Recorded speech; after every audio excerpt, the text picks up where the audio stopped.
Chapter 13 topic चल रहा था हमारा image formation of convex lens. 3 cases हमने पिछले लेक्चर में आपको बता दिए थे। अब इंशाअल्लाह ताला चौथा केस डिस्कस करेंगे। When object is placed at F, वही डायग्राम बनाएंगे कन्वेक्स लेंस की। अब जो ऑब्जेक्ट है आपने कहाँ प्लेस माने रखना, कहाँ रखा है मेरा बेटा? एफ के ऊपर रखा। एक रे सीधी गई, हमेशा जो पहली रे वो कहाँ से गुजरती है? फोकस से गुजरती है। आपने फोकस से गुजार दी। दूसरी रो कहाँ से गुजरती है? ऑप्टिकल सेंटर से गुजरती है। और जब रे ऑप्टिकल सेंटर से गुजरती है तो अपना रास्ता नहीं बदलती। बिल्कुल देखिए ये यूं जाके टेढ़ी हो रही है, जबकि यहाँ पर हर केस के अंदर आप देखेंगे जो रे ऑप्टिकल सेंटर से गुजरती है वो अपना रास्ता नहीं बदलती, वो रिफ्रैक्ट नहीं होती, इसलिए ये रे सीधी है। तो अब हमने देखा कि जब ये दोनों रे पास थ्रू हुई तो रिफ्रैक्टेड रे एक दूसरे के पैरेलल आ गए। क्या नहीं, एक दूसरे के पैरेलल आ गए। तो पैरेलल का मतलब है ये कभी भी इंटरसेक्ट मीट आपस में मिलेगी नहीं। यही मतलब होता है पैरेलल का बेटा। तो कभी भी इंटरसेक्ट नहीं करेगी, कभी भी मीट नहीं करेगी, कभी भी इंटरसेक्ट नहीं करेगी। सही है। तो इसीलिए इमेज हम बोलेंगे कहाँ फॉर्म होगा? इन्फिनिटी पे। सही ना। जितने भी आपका ऐसी जगह पे फॉर्म होगा जो हमें पता ही नहीं, जिसको हम गिन नहीं सकते हैं अनदर वन। तो जितने भी स्पेस पार्टिकल हैं उनको हम इन्फिनिटी ही मानते हैं। फिर आपको एक लंबी कहानी है, पिछले लेक्चर्स के अंदर हम आपको इन्फिनिटी का थोड़ा ही बता चुके। फिर उसी तरफ बनेगा तो रियल है, नीचे की तरफ जा रहा है तो इन्वर्टेड होगा, और इतना बड़ा होगा कि उसको लार्ज नहीं बोलेंगे, वेरी लार्ज नहीं बोलेंगे, बल्कि क्या बोलेंगे? Extra large in size. जैसे कि सूरज एक्स्ट्रा लार्ज, सही है ना। जैसे कि आपके और दूसरे सितारे जो आपको इतने से नजर आते हैं वो बड़े नहीं है, वो हद से ज्यादा है। इसीलिए मैंने यहाँ पे एक्स्ट्रा लार्ज का लफ्ज इस्तेमाल किया है। Another case, when object is placed between F and P, P मतलब पोल या ऑप्टिकल सेंटर करके P नाम मुनासिब है यहाँ पे, between ऑप्टिकल सेंटर। इसको इस तरह से, क्योंकि पोल तो मिरर में होता है।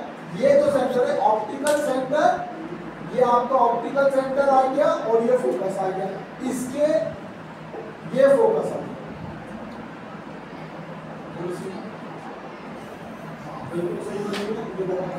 ये फोकस है, ये फोकस की लाइन है, और ये ऑप्टिकल सेंटर है, और ऑब्जेक्ट को हमने कहाँ खड़ा किया है? यहाँ। तो वही किस्सा बेटा, एक रे सीधी गई ऐसे आ गई, एक रे ऑप्टिकल सेंटर से गई तो ऐसे आ गई। अब जब मैंने देखा तो जब ये लेंस से रेस रेहान साहब गुजर गई तो अब ये क्या हो रहा है? ये एक दूसरे से दूर हट रहे हैं। तो क्या ये पॉसिबल है कि ये मिरर लेंस के उस तरफ जाके कभी इंटरसेक्ट करेंगी? इस तरफ कभी भी नहीं करेगी। देखिए इसको मैं बढ़ाता हूँ, अब इसको आप बढ़ाएं तो ये तो एक दूसरे से दूर हटती जा रही है ना, ऐसे ही है ना, दूर हट रही है। तो इसका मतलब है ये लेंस के सामने कभी भी इंटरसेक्ट, तो फिर कहाँ इंटरसेक्ट करेंगी? बिहाइंड द, यानी कि लेंस के पीछे इंटरसेक्ट करेंगी। जब मैंने देखे इसको ड्रॉ किया, ये देखे, ये जब मैंने इसके पीछे ड्रॉ किया तो ये इधर इंटरसेक्ट कर गई। तो ये यहाँ पे कहाँ इमेज बन रहा है? बिहाइंड द ऑब्जेक्ट बन रहा है, ऑब्जेक्ट के पीछे इमेज बन रहा है, यहाँ नहीं बन रहा। तो इसीलिए मैंने क्या लिखा? Image is form behind the object, क्योंकि लेंस के सामने नहीं बन रहा। तो इसीलिए ये क्या है? रियल नहीं है, बल्कि क्या है? ये विर्चुअल इमेज। इसमें भी रियल, इसमें भी रियल, इसमें भी रियल, इसमें भी रियल, इसमें भी रियल। क्यों? इन सब केसेस में इमेज कहाँ बन रहे? लेंस के दूसरी तरफ बन रहे। ये वाहिद केस ऐसा है जिसमें इमेज कहाँ बन रहा है? लेंस के जहाँ ऑब्जेक्ट रखा है उसके भी पीछे बन रहा है। ये कहाँ बन रहा है? इमेज यहाँ पर इमेज बन रहा है, इसीलिए ये क्या है? विर्चुअल है। और ये देखिए ऑब्जेक्ट छोटा है और ये लार्ज नहीं है, वेरी लार्ज है, अच्छा खासी बड़ा है, तो इसलिए मैंने इसको लिख दिया वेरी लार्ज इन साइज। और देखिए नीचे की तरफ नहीं बन रहा, ऑब्जेक्ट भी ऊपर, इमेज भी ऊपर, तो ये इन्वर्टेड नहीं होगा, उल्टा नहीं होगा, बल्कि सीधा खड़ा होगा। क्या कहेंगे इसको? इरेक्ट। इस केस में देखिए, सब केस में real inverted, real inverted, inverted, real inverted, ये वाहिद केस है जिसमें वर्चुअल और इलेक्ट। आखिरी केस देखते हैं when object is placed at infinity.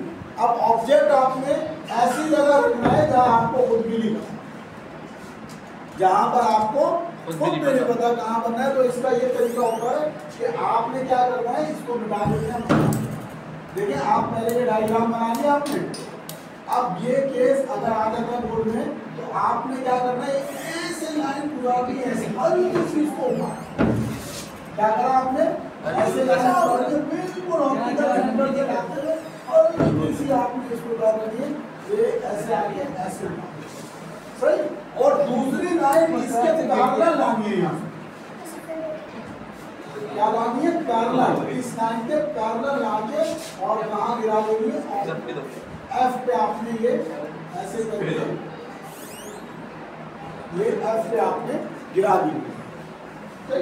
तो ये कहाँ बन जाएगा, ये उल्टा है, पहले ये यहाँ से आएगा, पहले हर डायग्राम में हमने इंसिडेंट में यू बनाई और फिर यू बनाई, ये वाई से जिसको हम ऐसे लाए और फिर इसको ऐसे लाए, यानी वहां से लाइन बनाना शुरू करी हमने। रिफ्लेक्टेड रेस पहले बना रहा हूँ, फिर इंसिडेंट रे बना रहा हूँ। ये इस केस में हो गया, आखिरी वाले केस में इमेज इज फॉर्म, कहाँ इमेज फॉर्म हुआ है, फोकस पे हुआ है, रियल है, इन्वर्टेड है और एक्स्ट्रा स्मॉल इन साइज है, एक नुक्ता या उससे भी माइक्रो नुक्ता, ठीक है, माइक्रो डॉट जिसे हम कहते हैं, इतना छोटा जिसको इमेजिन ही नहीं किया जा सकता कि वो है भी कि नहीं। बताइए मैंने ये बना दिया, लेकिन ये इतना सा होता है कि इसको आप इमेजिन नहीं कर सकते। तो बहरहाल ये 6 केस मैंने आज आपको समझा दिया अल्हम्दुलिल्लाह। तो ये कन्वेक्स लेंस आपका आज अपने केसेस में इस्तेमाल